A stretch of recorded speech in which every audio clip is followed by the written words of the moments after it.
partners in Phoenix who are launching this very minute their 30 days of action. Here in Tucson, in front of this building, we are announcing our next 4 Fridays.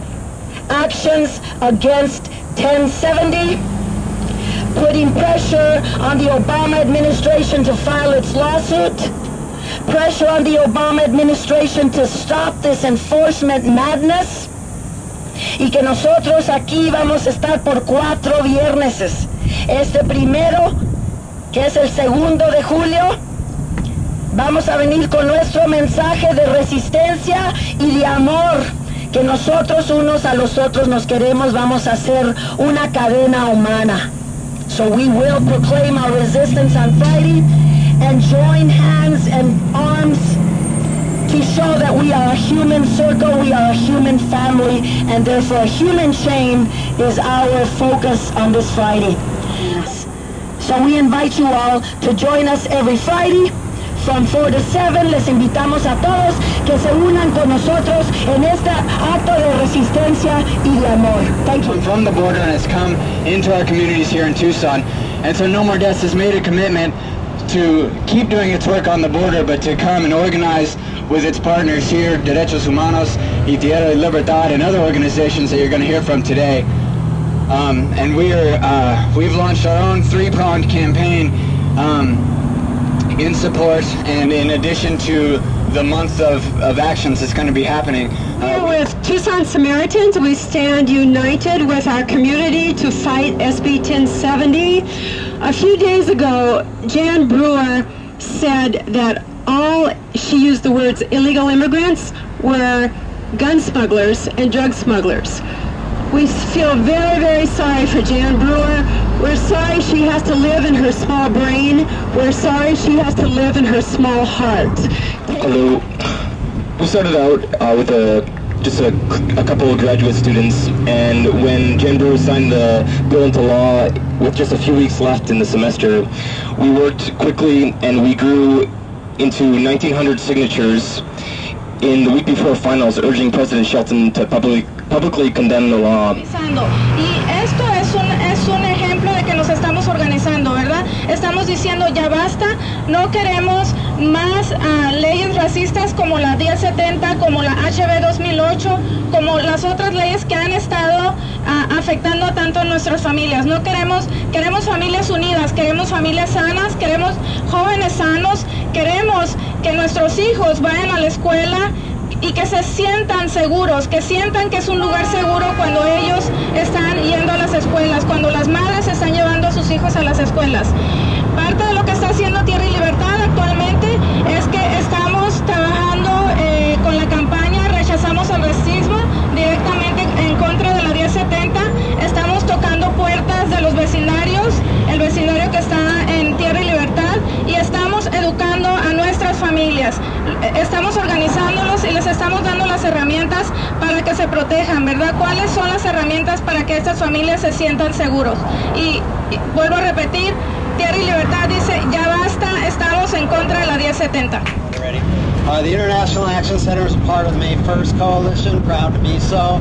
We see SB 1070 as an attack against all working people.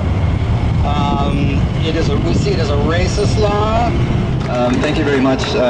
First, thank you for inviting me to speak today, and thank you to our communities for showing us how to fight this horrible injustice and to lead by example. Jewish Voice for Peace is, of which I'm a coordinator here in Arizona, is the largest Jewish American peace group in the United States, with over 100,000 subscribers, and it's the only peace group in the United States that calls for rights and equality, citizenship for both Palestinians and Israelis. And we take this stance strictly as a U.S. advocacy group because we feel like the U.S. is a leading role in this conflict. And this is very relevant because Palestinians were imposed upon them by their own SB 1070 10 days prior to the passage of SB 1070 here.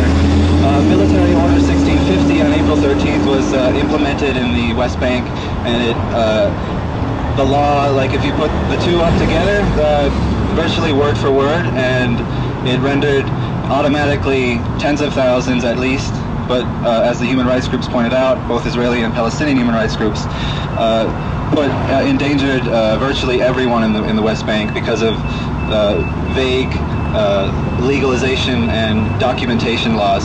So it rendered tens of thousands of quote-unquote illegal Palestinians, whether or not they were born there or continue to reside there, or their children. And so if U.S. policy is connected to both, then we are Palestine, and those communities are our communities, just as these communities are ours. Our community, with so many who, out of love and compassion, will fight and resist SB 1070 and the racism and fear that it breeds. As faith-based activists, we join with many communities, faith-based communities, who are inspired by our religion to resist this racism and fear. Instead, we will sow seeds of love. Thank you.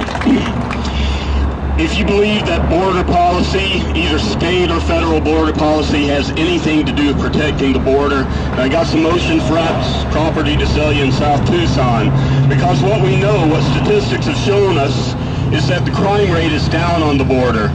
What statistics have shown us is that immigrants, both documented and undocumented, contribute more to the economy than they take.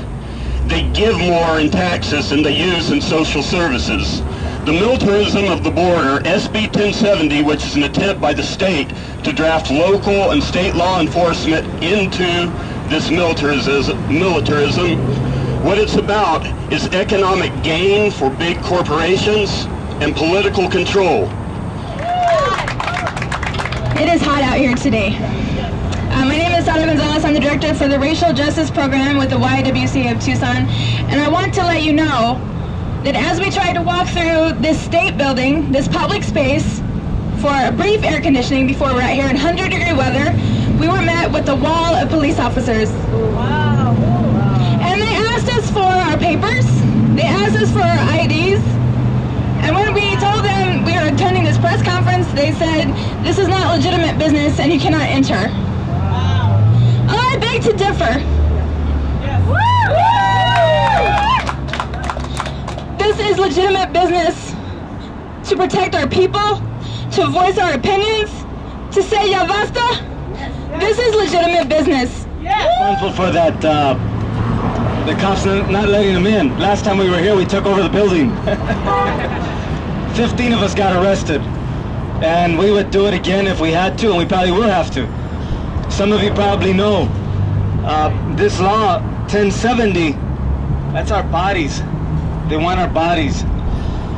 The other one, 2281, that's the one where they're after our minds, they're after our spirits, and like Sara just says, they can't have them. You know, it's really sad. It's really sad that, like, as everybody says here, that we even have to be out here. But I think, you know, there's a moment in history, and this is that moment now.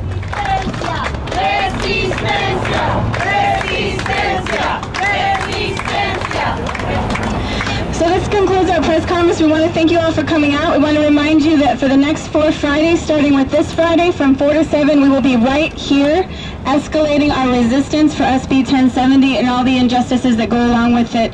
We invite you to interview any of the people who have spoken up here at this time. Thank you.